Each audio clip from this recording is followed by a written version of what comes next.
আমার প্রথম ভোট ক্যাম্পাসে আসার পরে, যেহেতু 19 সালে আমি ছিলাম না।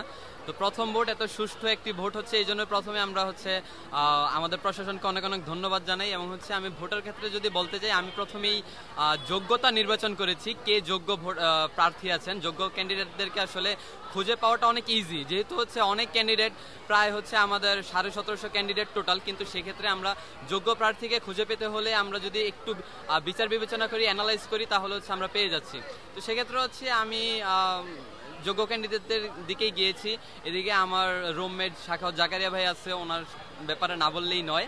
জাকারিয়া ভাই আইন ও মানবাধিকার সম্পাদকে আছেন, ব্যালট নং 9। আমি প্রত্যাশা করছি জাকারিয়া ভাই ইনশাল্লাহ আমাদের সাথে বিজয় মিছিল করবেন। ধন্যবাদ। দেখি আজকে তো রেজাল্ট ইনশাআল্লাহ আসবে, দেখা যাক। জি জি, না না, আগে কখনো দেওয়া হয়নি।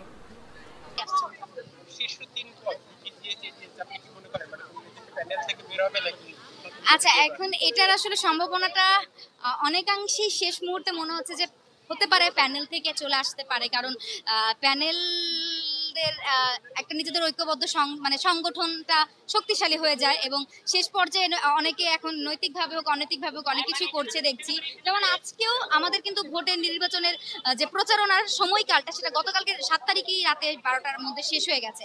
তবুও গতকালকে বলেন, 8 তারিখ বলেন, আজকে 9 তারিখ, আজকেও ভোট মানে প্রচারণা চলছে। তো ইলিগাল বিষয়গুলো হলো, এটা কিন্তু আসলে আমাদের নৈতিক না, বা এটা আমাদের নিয়মের বাইরে, নিয়মের বহির্ভূত হয়ে যদি প্রচারণা চলছে, তার মানে এর বাইরে অনেক কিছু হতে পারে। এখন সেই ক্ষেত্রে যদি সাধারণ শিক্ষার্থীদের বাইরে দেখুন, শেষ পর্যন্ত আশা তো রাখতেই হবে, কারণ আফটার অল আমার ক্যাম্পাসের ভাই বোনেরা, তাদেরকে বিশ্বাস করি, ভরসা করি, তারাও আমাদেরকে বিশ্বাস ভরসা করে বলে আসছে ভোট কেন্দ্রে। সেই জায়গা থেকে আশাবাদী। তবুও যে কোনো ধরনের সন্দেহ বা কোনো ধরনের উগ্র চিন্তা ভাবনা, উগ্র পরিকল্পনা বা উগ্র ধরনের কার্যক্রম যদি চোখে পড়ে, আমরা অবশ্যই দমে থাকবো না। আমাদের ভাই বোনরা সহই আমরা সেটার বিরুদ্ধে প্রতিবাদ জানাবো।